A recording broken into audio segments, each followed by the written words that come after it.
Hi everyone, and welcome back to our second session. I just thought I'd change the scene a little rather than standing, kick back. Hope you made a nice cuppa. Tell me in the comments, are you tea, coffee, or what was your beverage of choice? Riveting stuff, but I will have a look and I'll mention you when I'm next allowed back into this position. Now, I did mention that I'm going to add biodiversity elements to my sets here over the next 2 days, and my next element is this one, which I'm going to put into my arrangement.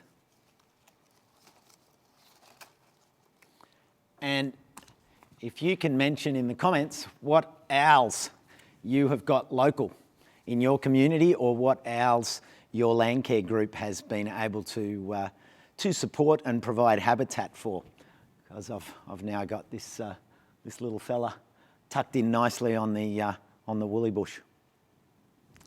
Okay, enough from me.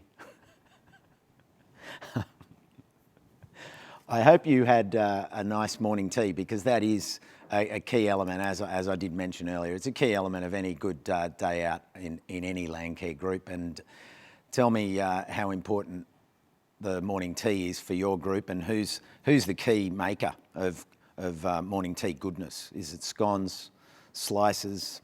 I don't know. This is all part of Landcare, believe me. G'day Jess in Penrith. Hello Toowoomba. Sharon on Yuggera country, and we've got people joining us from Healesville down on Wurundjeri country in Victoria. So, to our first panel of the conference, and this is titled Bushfire Recovery and Resilience. It's going to be facilitated by Peter Piggott with Chris Cobern, Paul Ryan and Penny Gray. Thanks everyone. Welcome to our first panel. I'm really looking forward to hearing your discussion. So please, Peter, take it away and let's get into it. Thank you, Costa. Thanks for the warm welcome, and welcome to our panel members as well. We'll introduce them to you in just a moment. So, as Costa said, this is the first panel session for this morning. And we're here to have a bit of a conversation about Landcare's role in bushfire recovery and building resilience. And as Costa said, my name's Peter Piggott, and I'm going to be facilitating the conversation this morning.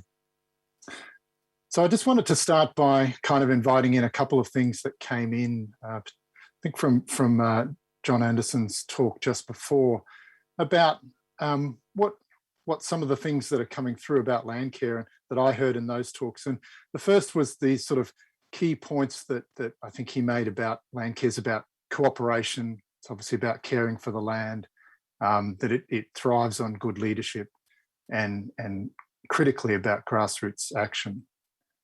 But he also talked about climate change and other challenges facing us as a society, and also as our environment and agricultural systems. And I think we probably all agree that the recent drought, fire, flood, plague, pandemics have shown us that regardless of the predictions of the future, that we need to be able to recover well from these disruptions and to build resilience in human and natural systems. So I've spent the last 18 months working with Resilience New South Wales in disaster recovery in this area, in southern New South Wales. I'm here on Yuin country. And it is built on 15 years of experience working as a Landcare facilitator in this area in southeast New South Wales. And so I'm hoping to bring these combined perspectives to this panel today to support this conversation.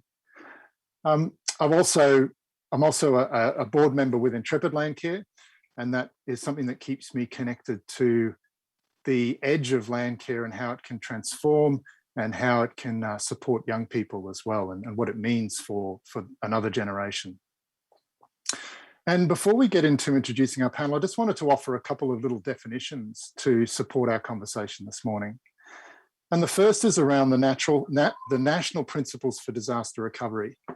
Now, these have been like a lighthouse on a hill for me over the last 18 months. in my work with communities in recovering from the 2019-2020 Black Summer bushfires. The principles are principles that really are something that apply in Landcare at all times, but I think they're particularly relevant for this conversation. So they talk about successful recovery needing that we understand the context, that we recognise complexity, that we use community-led approaches, that we coordinate all activities, that we communicate effectively, and that we recognise and build capacity. So they're things that at a national level in recovery, that's what we're sort of heading towards. So something to sort of park in the back of your mind as you're hearing some stories this morning about Landcare's role in recovery and building resilience. Now, we do talk a lot about resilience, and there are varied, you have to excuse my neighbour's dog. There are varied definitions of resilience, and I wanted to offer this one to give us a common foundation to work from. So if resilience is defined as the ability to cope with and thrive in the face of change, then these three methods are offered as ways that we do that. And I guess a notion that they don't all happen at the same time, and they may apply differently at different times, and that individuals and communities will take these approaches at different times. So you'll see there, if you're looking at the slide, that they're about that we might persist at times, we may adapt at times, and we may transform at times. And so again, like lenses to listen through as you listen to the stories about how Landcare works in the space of recovery and building resilience. So that's enough from me, and I'd like to introduce our speakers, and actually I'm going to invite them to introduce themselves. So we have a wonderful panel with three speakers: Chris Cobern, Penny Gray, and Paul Ryan. And I'm going to invite them each to introduce themselves with the question of, who are you? Where are you? And what's the perspective that you're bringing to this conversation this morning? And I'd love to start with you, Penny, if that's all right. Thanks very much, Peter. I've been a local Landcare facilitator in East Gippsland in the Far East for close to 18 years now. I have a strong connection with the small remote communities in the region, and as Landcare is probably one of the reasons for them to get together often. We support 7 Landcare groups, and 5 of these were severely impacted directly by fire, and the others, like the rest of East Gippsland and the East Coast, in fact, suffered evacuations, road closures, and lengthy loss of communication. I'm passionate about the power of community, and to quote my favourite quote by anthropologist Margaret Mead, "Never doubt that a small group of thoughtful and committed citizens can change the world. Indeed, it's the only thing that ever has." And I think that's enough from me. Thanks, Penny. Over to you, Chris, for an introduction. Thanks, Pete. Yeah, I'm here on Tungarong country in Kinglake West, and I'm a Landcare facilitator with the Upper Goulburn Landcare Network and project officer. And I was appointed fire recovery coordinator after the 2009 Black Saturday fires. What I enjoy about working for Landcare is connecting people with nature. But what I like the most about Landcare is the fact that we can get stuff done and meaningful on-ground works that improve the environment and the world around us. And as the president of Kinglake Landcare Group, Roger Cook, often says, we're helping to save the planet. And I think it's one of the really great things about Landcare, what we can get done and connecting people, and the long-term effects of the great work that happens through Landcare. Thank you, Chris, and welcome. And over to you, Paul. Yeah, thanks, Peter, and thanks to the organisers for putting together a great event under such difficult circumstances. I'm really thrilled to be part of this panel with Peter and Chris and Penny.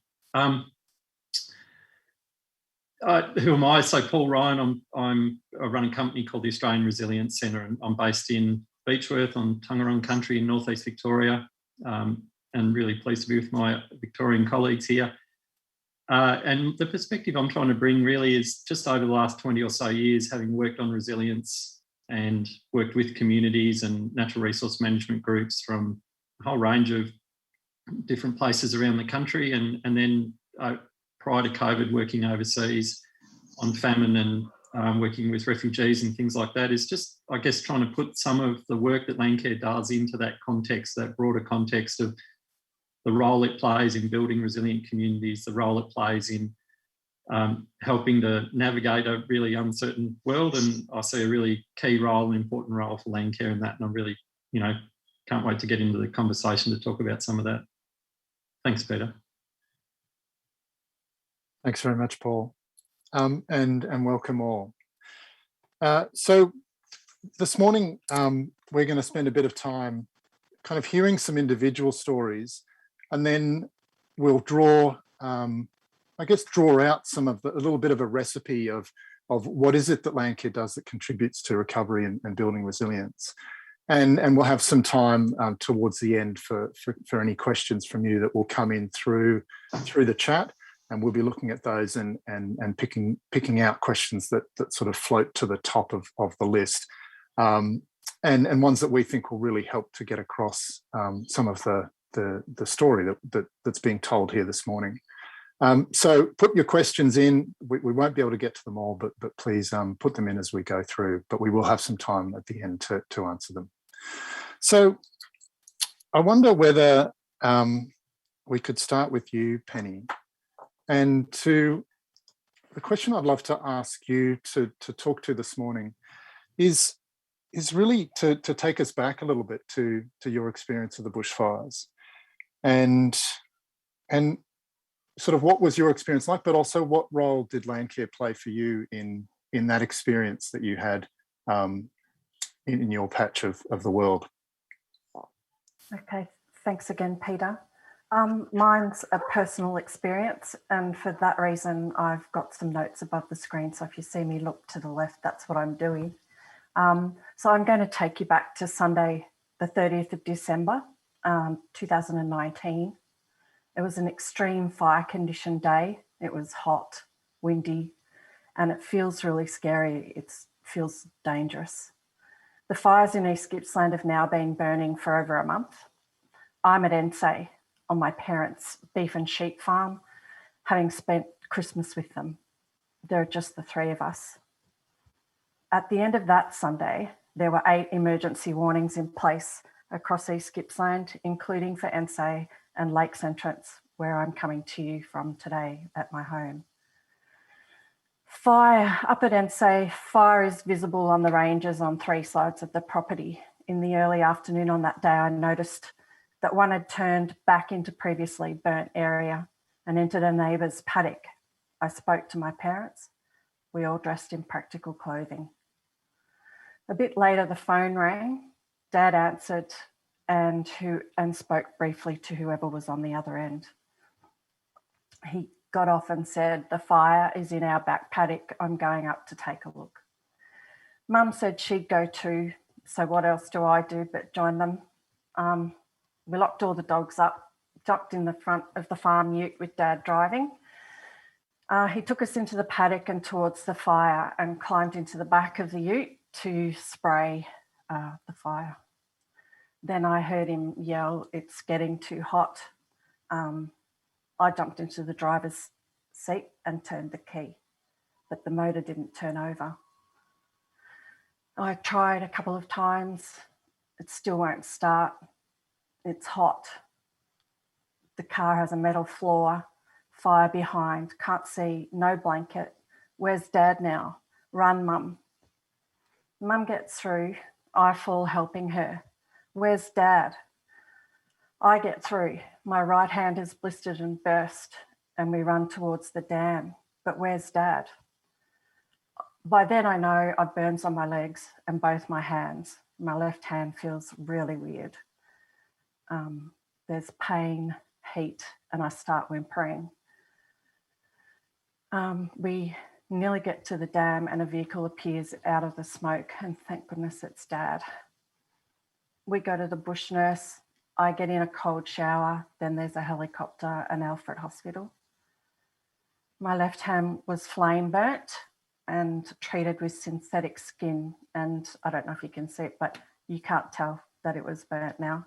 In fact, to look at me, you wouldn't know. I had skin grafts for the back of my legs. I was in Melbourne for a month.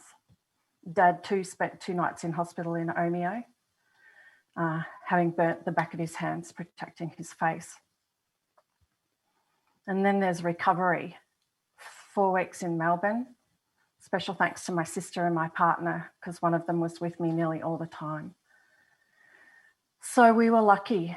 I mean, it was a bad accident, but we were lucky we came out the other side. And I think what Landcare, the role in that was for me, Landcare is all about community. And I believe again in the power of community. It was community who were there that day. It was them who were in the paddocks. It was them who were organised, supporting each other and fighting that fire. Several properties behind Mum and Dad's paddock lost everything. Houses, all the fences, paddocks. And it was community who supported each other and me, even though they'd suffered trauma themselves. And it's community that continue to support each other now. Yeah. Thank you, Penny. And thank you for sharing that story. Thanks.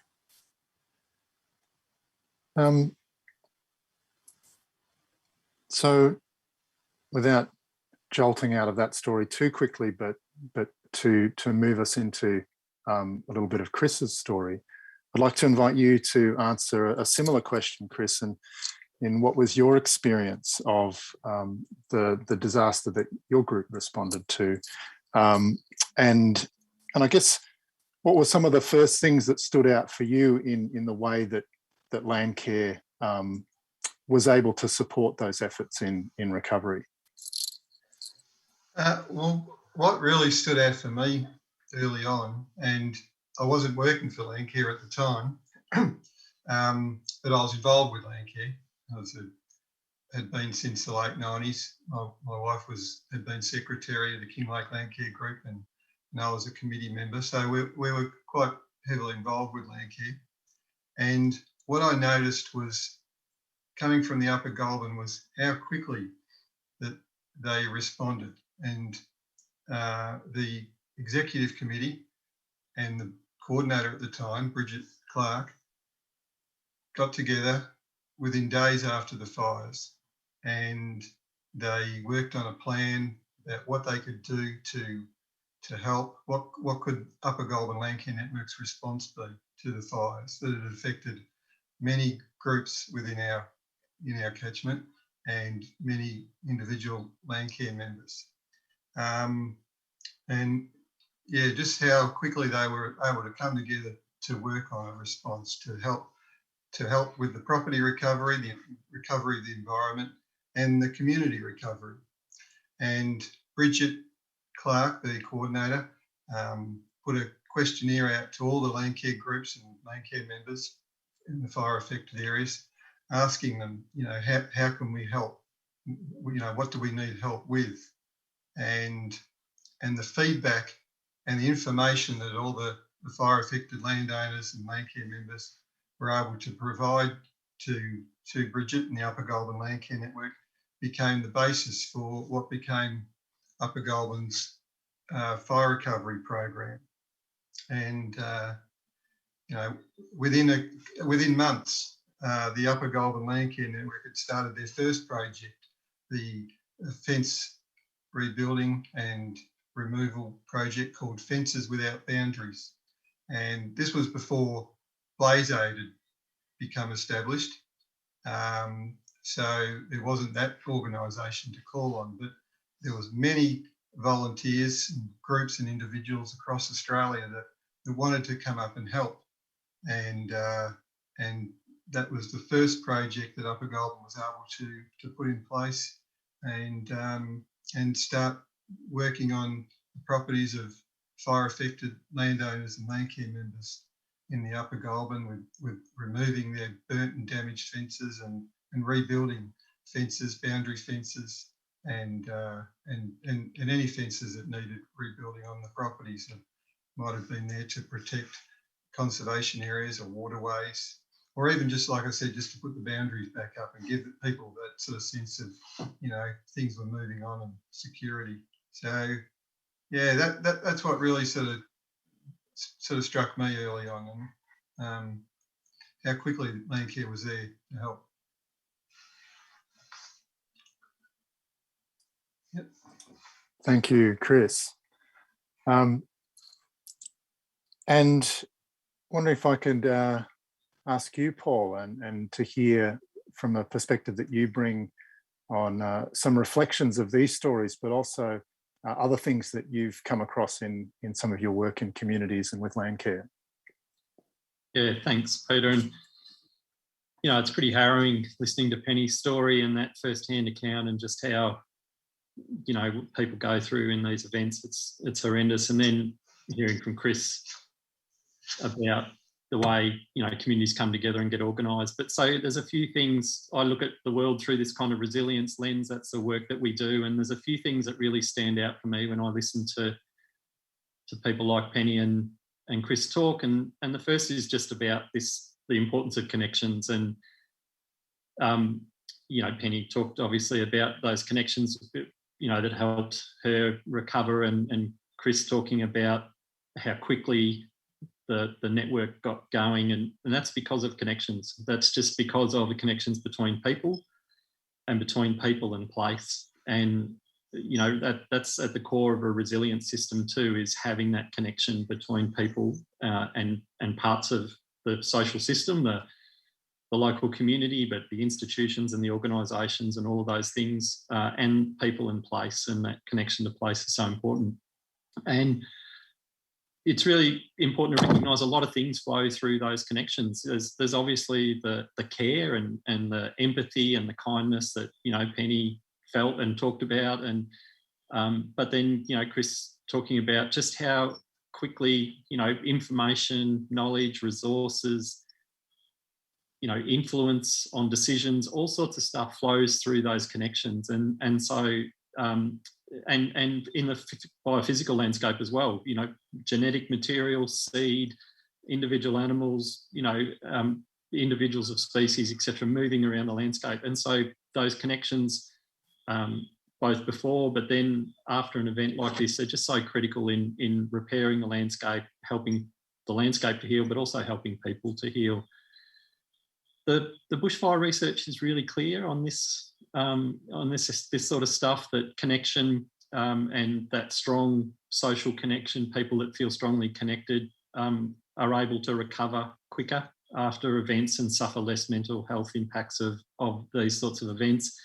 And that strength of those connections is a really important part of recovery. And we see this all around the world. It's, you know, in some of our work looking at other places in Asia and Africa, and some of the big events, the Hurricane Katrina, you know, the communities within New Orleans that had stronger connections recovered much quicker, and people were able to get their lives back together much quicker and suffer far less in terms of the legacy of those events. And so just that message about connection, I think, is really incredibly important.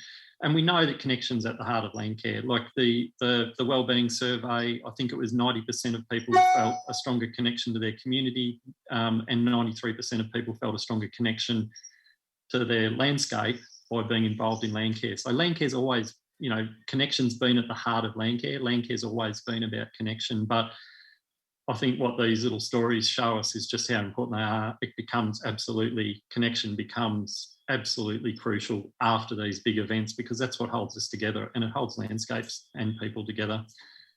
a couple of other things that stood out for me. One is the ability to just get organised. And, Chris mentioned how rapidly people were on the blower getting things organised, and the ability to self-organise and take local responsibility, again, is an attribute of resilient systems. And, that comes through really clearly in these two stories, but it comes through right around the country that Landcare's got embedded in it, this ability to just get stuff done. And those skills, the ability to make things happen, to bring people together, to get the gear you need organised, to get the funding, all of that stuff, they're important, every day and in everyday lives, but they're crucial after these events. That ability just to come together, to get things organised, and people like Chris and Penny have, got these amazing skills that they use day to day in their Landcare work. But after an event like this, that's when those skills come to the fore. And again, the quick response is a really important part of recovery in terms of people helping to heal, but also helping landscapes to heal. So getting in and getting work done quickly, and not to point the finger at governments, but governments are going to always be slow to get the wheels turning. Governments are big machinery, big organisations that take a long time to get going. Communities aren't, and they can be on the ground making things happen really quickly. And the last one, just quickly, Peter, that stands out for me is just the flexibility, the adaptability, and Peter put up at the start, about the idea of persist, adapt, transform as being important for resilience. And in this case, the adaptability part, that ability to adapt and to kind of navigate, the day before, I'm sure Penny and her family were planning, to what they were going to do next week in terms of managing things on the farm or whatever. And Chris and his mob in the Upper Goulburn, suddenly you've got this event drops on you. You have to adapt, and from that point on, there's no clear rule book here. There's no plan. You have a big event like that, and you have to just continually adjust and adapt.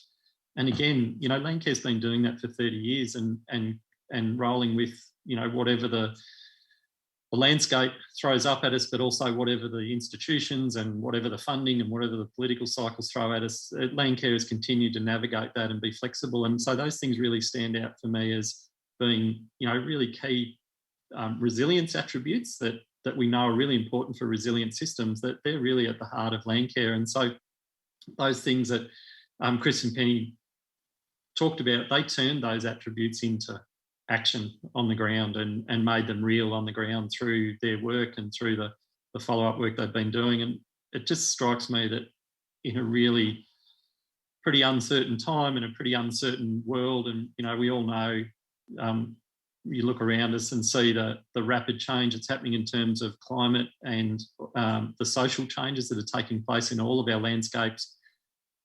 This movement of people out of cities into rural landscapes, the changing production systems, the changing nature of the landscapes we're trying to manage, that those skills that Landcare has at its core, those things around connection, around self-organisation, around the ability to adapt, are going to become more important. And it just, in my mind, it just places, more importance on the role of Landcare that I don't think people outside Landcare really understand the value and the role that Landcare can play in building resilient landscapes and resilient communities into the future. Thanks, Peter. Thank you, Paul. Thank you for those reflections, and thanks for the stories, Chris and Penny. So we've sort of heard a little bit of this. Paul's just unpacked a little bit of this recipe for I guess this role that Landcare can play. It's these critical elements of connection. It's both to place and to people, the self-organising, being able to respond, and the ability to adapt, among others. And there are lots of lovely comments coming in through the questions about sort of reaffirming some of those roles, as well as asking some really great questions that hopefully we'll get to some of. So what we'd like to do now is, you've sort of done this, we've come out to the big system and had a look at how Landcare can play a role, and we've heard about this little bit of a recipe that of some of those key ingredients that are needed. But wonder if just some reflections from the panel on, like, how's it working? Or like, are there some specific examples where that that ability to self-organize, the strong connections, the adaptability, the knowledge of the ecosystem, the ability to know who's who, where, and to get things to where they need to go. Where's that working well? And maybe if you've got an example of maybe where there's room for improvement. And before we start, so in working in my time in recovery, I've seen that ability of community networks to that are present before the disaster, during the disaster, and after the disaster, and where they've got the ability to come and connect and be together, they seem to have fared much better in moving into their recovery. The other thing I keep hearing is recovery has a long tail. And whilst a lot of action happens early on that we've heard a little bit about, there's also this fact that the recovery takes years and years, and there are many stories that will validate that. And also, so what's that role in terms of that recipe of, it's not just being there immediately afterwards, it's the structures that are in community for the long term. So some comments from, I'm happy for you to pick up as you maybe pop your hand up, and we'll go to you first. So Chris, you've got a comment on this. Yeah, well, what I was going to mention was after the Black Saturday fires, Upper Goulburn couldn't have done it all on their own, and we certainly didn't. It was Landcarers and Landcare coordinators from surrounding unburnt areas, two people, especially Janet in Hughes Creek and Bert in the Strathbogies. You know, they came down to help and work with Bridget early on, and then myself as well when I became fire recovery coordinator. And having those, you know, Landcarers in the surrounding areas drop everything to come down and help us was brilliant, and a great help, especially early on when Bridget was, you know, the coordinator at the time, was developing the programs and the, you know, our response to the fires. And they came down and helped with planning and grant applications and responding to inquiries from volunteers. And once we started getting out into the field too, doing the removing burnt fences and planting trees, you know, sometimes we'd be working on properties that didn't have fences and houses, and the whole property had been destroyed. So they didn't have a kitchen there. So Janet had come down with big pots of soup and cakes and slices to feed all the hungry volunteers, and getting that support from the surrounding Landcare communities, and also the regional Landcare facilitator from the Goulburn Broken Catchment Authority.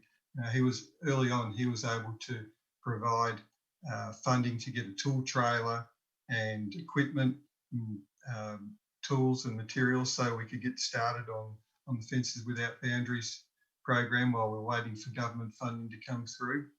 And then as the fire recovery program, you know, developed, you know, we started getting support from the wider Landcare organisations as well too, through Landcare Victoria and Landcare Australia. So, you know, the Landcare community at all levels, you know, really came together, and that was a big part of, especially early on, getting the Upper Goulburn confident and established and ready to respond with our fire recovery program. So, yeah, thanks, Chris. And Penny, did you have? Yeah, so the fires in East Gippsland went for months and months, and Landcare worked really hard in the background trying to keep connection going. We run an event called the Sustainability Landcare Expo at the Orbost show, and my work colleagues and the committee worked really hard to get that off the ground and up and running. And people were just so pleased to see each other. And I have to say, we were lucky we got it in, because COVID started, like, that was on the long weekend in March, and that was our first lockdown just after that. But the energy there that day, just people connecting and not having to talk about fire, just being together. We focus on local produce, local food producers, everyone kind of got to see what we've got in our region and really enjoy it. And, you know, COVID's bringing home to us that a lot of what we do and need is around us. The food that we eat and etc. can be found nearby. So it was a really good event to share all that with. And we met Costa prior to that through a bit of a mix-up. He double booked, so was unable to come to the show that year. But he generously, I was sitting on the couch one night and I get a phone call and it's, oh, g'day Penny, it's Costa. I'm just leaving Melbourne now. And I went, oh, because we'd cancelled him. So here's Costa. We had a long conversation and he said, look, I reckon it'd be a good thing for community. And I said, okay, I agree. I got off the phone and 2 hours later, I'd organised a couple of morning teas with Landcare groups, a couple of school visits and a big tour around the area so I could have a look. And that, you know, so many posts on social media, oh, look, Costa's come to visit us. It's so cool. And it was just great to be able to, you know, give the community some fun. That's just Peter, just another good example of adaptability. You know, just they could have gone completely pear-shaped, Penny, but instead you turned it into a, you know, an opportunity. It's great. Thanks. Yeah, thanks, Penny and Chris. And what we might do is we'll sort of try and weave in a few questions as well as we move into that part of it, and where hopefully everyone is seeing us all on the screen now that we've put the slideshow to the side.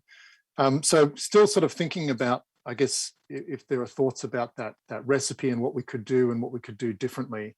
And certainly I think one of the things that in my work where I've seen things work well is where there are either emergency services volunteers who double up with their land caring roles, but where there's that familiarity of what's needed in an emergency, so that what we need to prepare, but also what's needed in terms of following the disaster. So that, what does it mean for Landcare individuals and groups to be connected in with their local networks that look after some of the emergency management aspects? So I think it's a link that could be strengthened as well. So just whether the panel have another comment on that recipe thing, and I'm going to sift through and find some questions for us to focus on.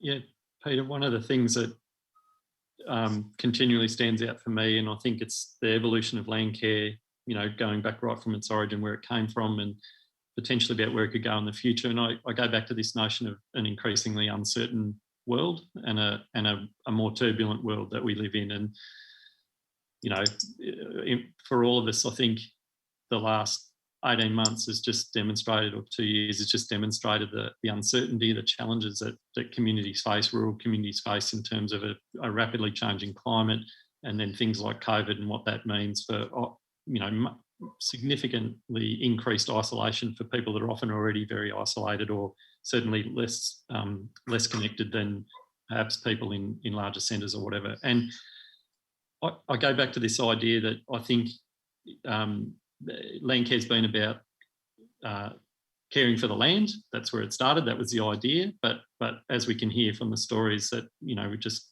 heard from Penny and Chris, and from my own work, working with lots of Landcare groups across the country, and I'm sure for many people listening, and we all know that Landcare is much more than that, and the wellbeing report really highlighted that. But we all know that Landcare is connection, and the strength of those connections, and what that brings, and the importance of that. So I see this kind of evolution from landscape health, thinking about land care, to you know, land and people care. And in my mind, I think that can go a step further, and it's partly related to what you said, Peter, about that link with more formally with the kind of emergency recovery, emergency services and recovery type stuff, is that there's no one else in rural communities that actually has the lens on human health and landscape health together. And we know that it's that link, you know, people, particularly Indigenous people, will talk about this all the time, about that their health is related to the health of the landscape. Indigenous communities and individuals, their health is related to the health of the landscape. And I think that's true for all of us. And there's lots of evidence about the importance of nature and its role in helping people, you know, mentally and physically. I think Landcare can actually grab hold of that. I think there's an opportunity for Landcare to play a much stronger and be much more, you know, forthright about this role of Landcare being about human health and well-being, landscape health and well-being, and healing, as we've just heard, in going forward in this kind of, you know, increasingly turbulent world. That Landcare actually is one of the few structures that's persisted over a long period of time, that's got a real role in that connection. And you know, I personally think I'm an outsider, you know, I'm not, but I'm an observer of a lot of Landcare activity, and I think Landcare is perfectly, has a perfect right to sort of put its hand up and say, we're going to be the custodians of a new story in rural Australia around the connection between human health and landscape health, and helping to you know, make those connections and helping to heal, you know, a lot of past wrongs, including, you know, dispossession of Indigenous people and you know, the whole, going right back to that. I think we've got a role and a story. Landcare has got a role in all of that connection and healing for human health and landscape health, and it could be much stronger in the future. Thanks for that, Paul. And you're drawing in some responses to a couple of questions that are coming in about if our Indigenous Australians have a relationship with land that has resilience built into it. How can we learn more from practices and culture to better support the way that we do connect to land, to country, and to community? So there have been some questions about that. There's Penny, I'll come to you in a second. One other question that might be nice is that there's a question here, and sorry, I should do as well as Costa and read out the names of the questions, but I'm juggling a few things here. So there's a speaker about, what if you're a Landcare network in a community neighbouring a community where a disaster has been? What could be something that you could do to support your neighbour where they've been impacted? So a question for Chris or Penny. Yeah, well, like I said, Upper Goulburn, we had a lot of support, especially early on, from the surrounding Landcare networks and their coordinators.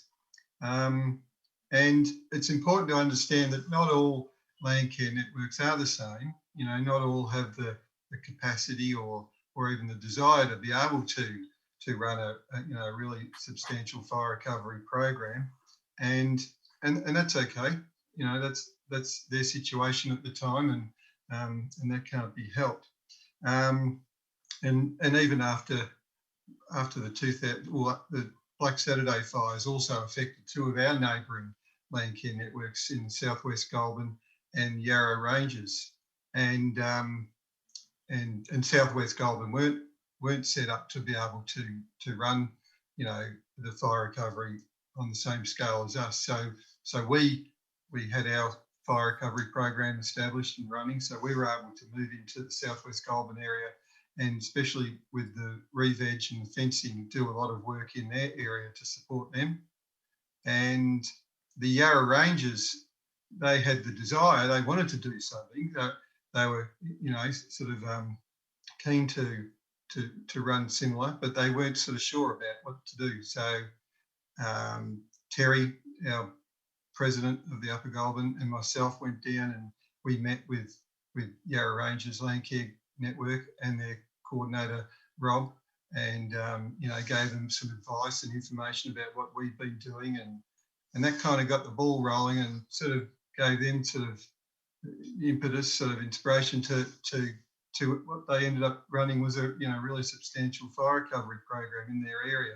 So not all of the same. So we need to take that into account and be aware of that. But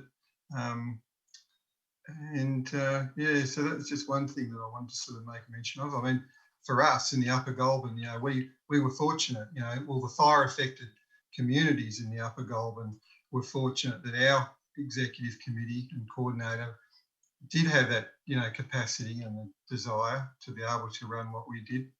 You know, we had a really strong committee Terry, who I mentioned, president, he's a big personality, and a great advocate for Landcare in our community. And we had a brilliant treasurer, Rodney, who was able to manage big budgets. We were well funded, and but that was a lot of responsibility with that. And we had a great treasurer who was able to sort of meet that challenge, and the secretary at the time too, Linda, really dependable and efficient. And they were backed up by a really helpful and supportive group, committee of members as well too. So we were fortunate, and the communities were fortunate that we had that capacity. So and not all do, and that's where it's important for the community, the Landcare community as a whole, to come together and support each other, which is what happens. We've seen it happen. We were the beneficiaries of it, and and that's one of the real beauties of Landcare.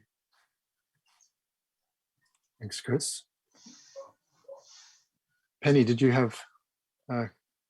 I'll just add a little. I think 10 years on, there are new organisations out there doing post-disaster work. So we've got Blaze Aid, who come in now and coordinate that fencing. Although I have to also add that was made difficult by COVID because they had to pack up their camps and go home.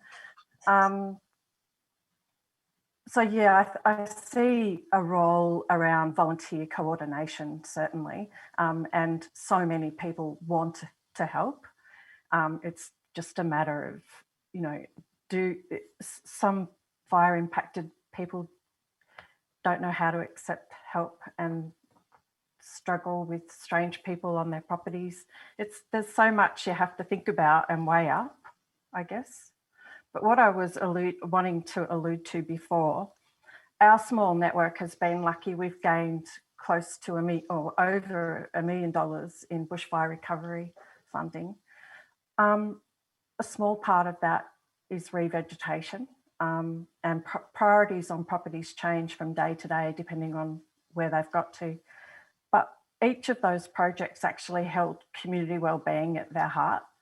They were around what's going to make people feel good. So, okay, well, we'll plant some casuarinas for the glossy black because a lot of glossy black cockatoo, and the uptake of that was really strong. It gave people a purpose. It gave them some nature, and it made them feel really good that they were helping an endangered species. We engaged a local artist, which the pictures that you shared earlier, because we knew that COVID is really impacting the art community. And so let's try and get some of this funding out there to help just more broadly. And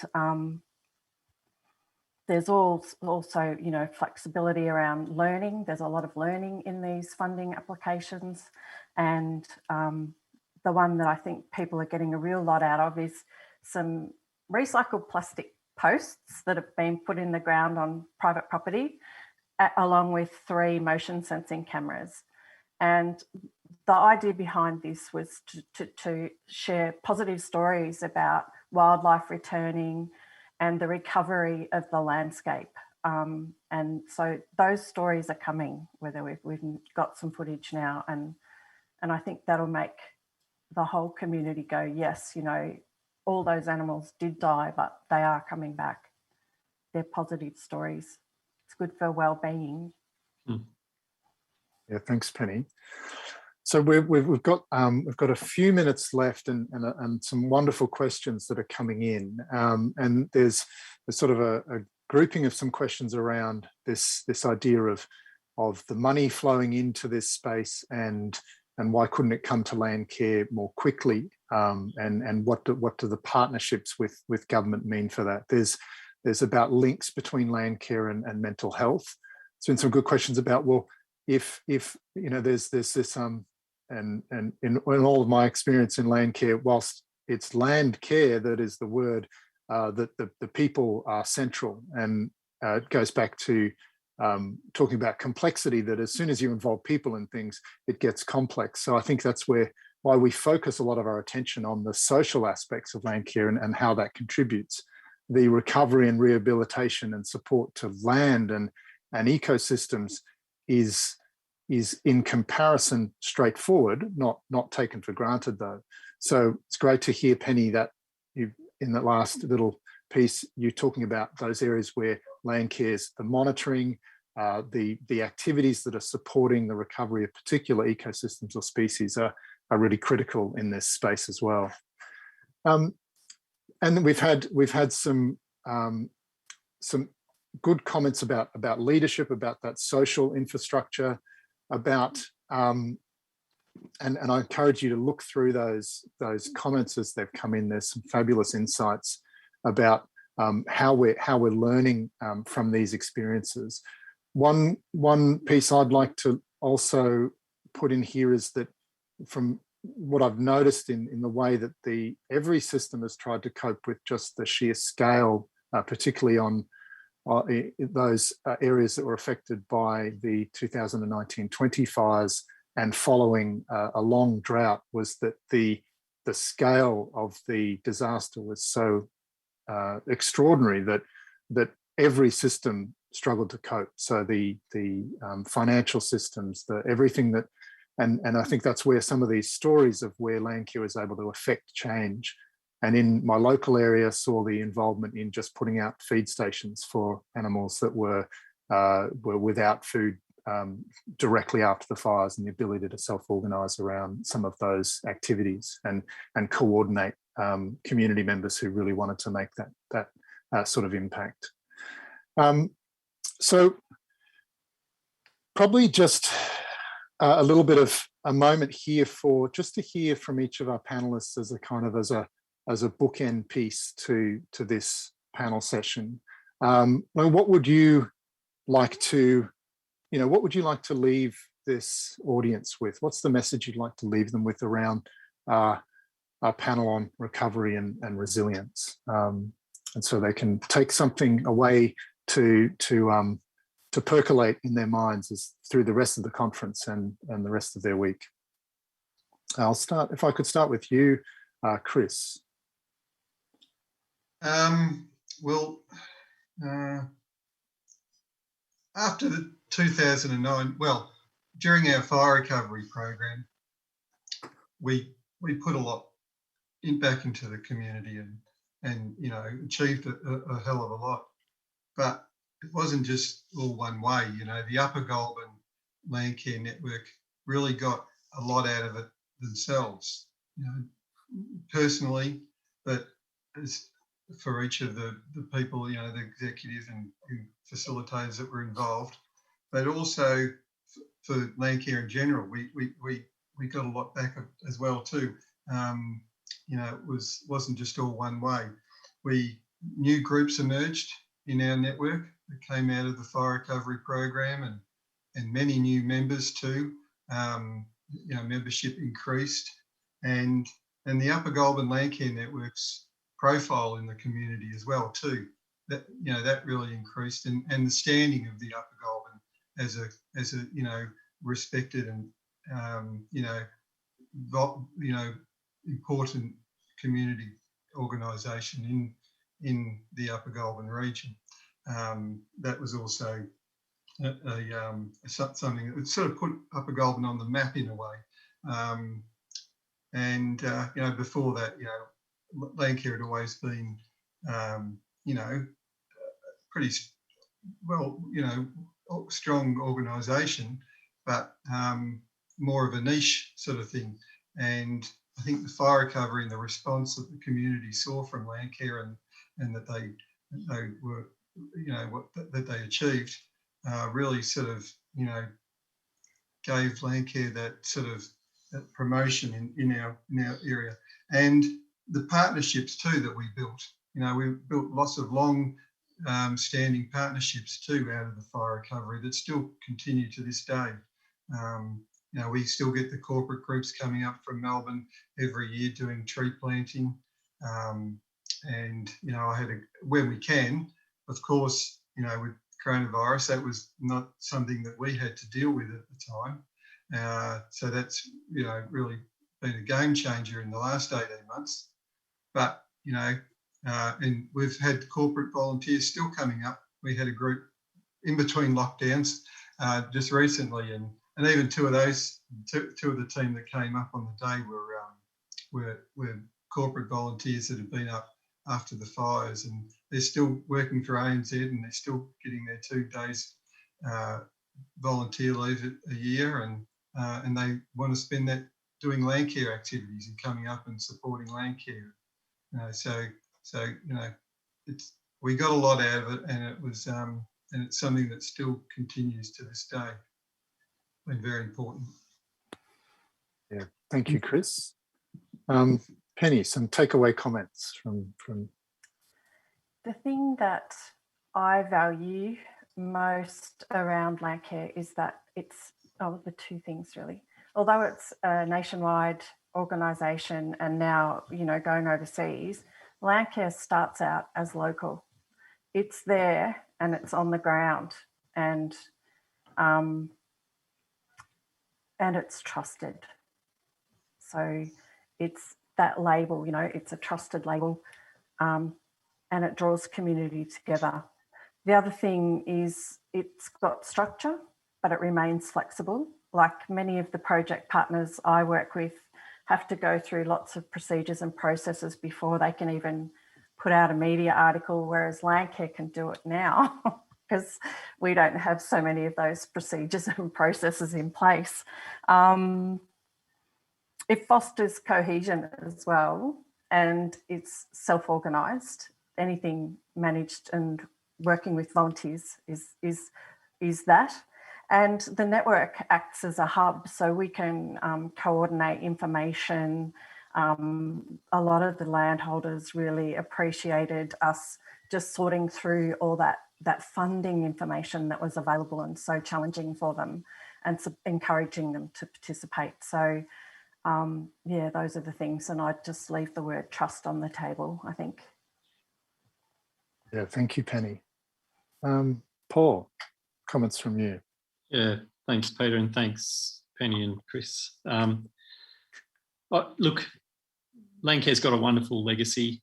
We all know that, but it also has to pick up this part of the story now too. And I think, sadly, for all of us, we're facing a really uncertain future, a really turbulent future. If you live in rural Australia, you're going to be hit by natural disasters driven by climate change. That's the facts. And Landcare is going to be part of that future, and we have to pick up and learn from what's happened and learn from this recent experience from going back from 2009 with Chris's, you know, mob and all of the people around that, and then for this recent disaster in 2019. And there's so much to learn, and I think Landcare can really be part of helping us to face that challenging future, and the stories we've heard today just really highlight that, and I think that can be part of Landcare's story and Landcare's legacy, and picking that up and carrying it into the future. And I think Landcare's got a really important role to play in recovery and resilience as we face a really, you know, challenging future in a lot of places. Thanks, Peter. Yeah, thank you, Paul, and thank you very much, Chris, Penny and Paul, for sharing your stories and insights this morning for this panel. And I think it's been a rich conversation, and I hope that you've all managed to get out of it what you needed to get out of the conversation. There's lots of lovely insights coming through the comments and the questions as well. And I just wish we had another 2 days to go through them all and discuss them.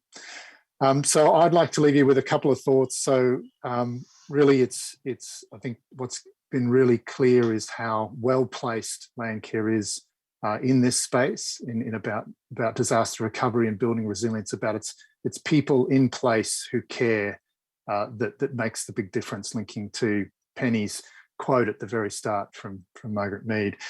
So draw on your strengths, you know, come together, have good conversations about what's needed, and connect with people locally.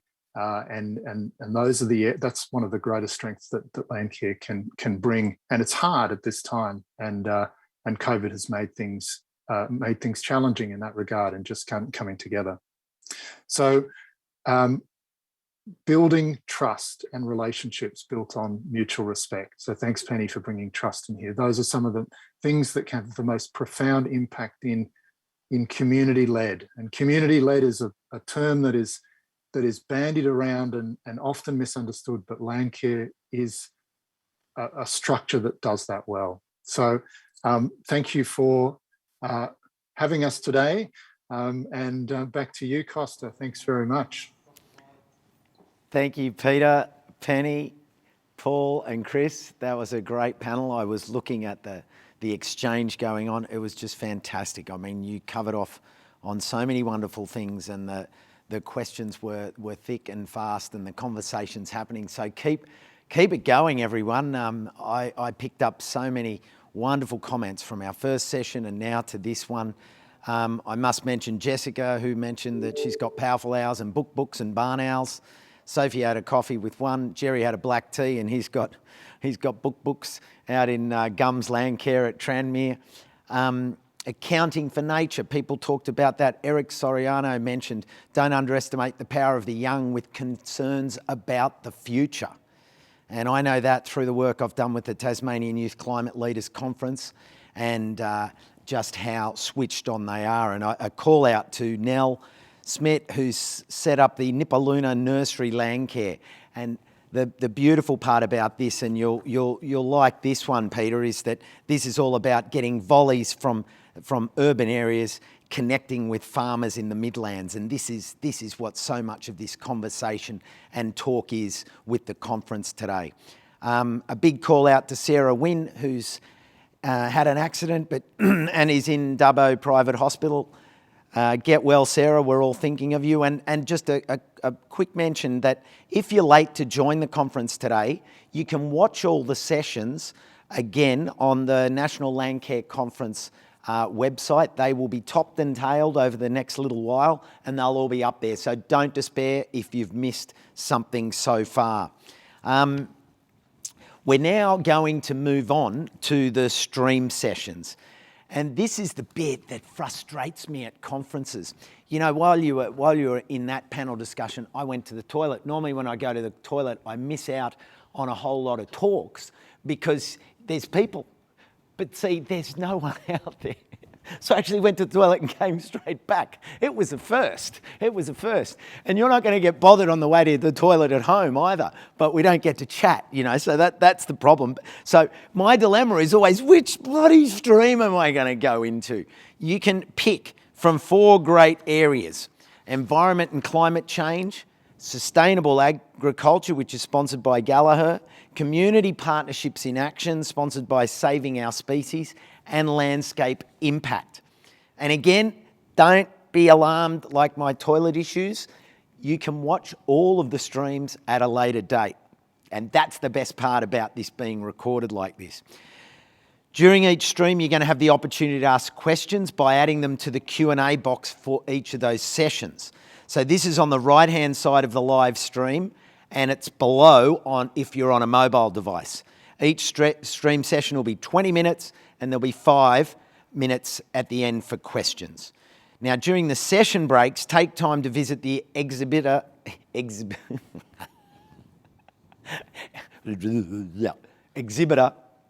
and sponsor pages. Make sure you click through to see them in their virtual booths and pop a message on their chats. If you've got any friends, share to them the link to the conference registration that they can come on this afternoon, tonight and tomorrow. Make sure you click on the next session after the one you are watching has finished so that you don't end up lost in internet etherland. There'll be a lunch break from 12:50 for 45 minutes, and you'll be back into the stream sessions at 1:35. We've got an afternoon tea break at 3 p.m. and you'll be then back here in this room with me at 3:15 for the Wellbeing Mental Health panel. So jump on there into your sessions, enjoy the sessions that you choose, and we'll see you back here after the afternoon session. So enjoy the next couple of hours. Until then.